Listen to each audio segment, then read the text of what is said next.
Қайырлы күн, әріптестер. Ұстаздан кеңес бір кітап. Мен бүгін сіздерге қаламгер Момбек Абдакимұлының Сүлеймен Қарақшы кітабын ұсынамын.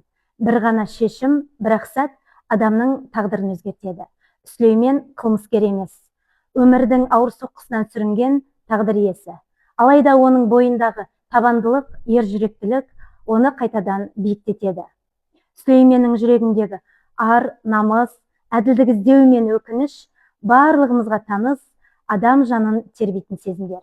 Бұл кітапта кімнің кінәлі, кімнің кінәсіз екенін емес, ер адамның жүрегіндегі тазалық пен табандылықтың қандай болатынын көрсетеді. Сүлейменді түсіну, өз жүрегіне үңілу.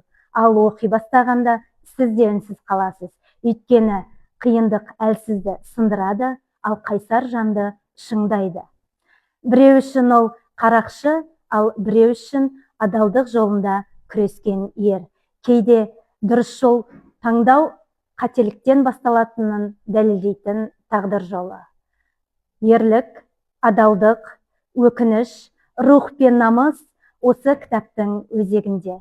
Оқыңыз, мүмкін сіз де Сүлейменнің жүрегіндегі шындықты сезінерсіз.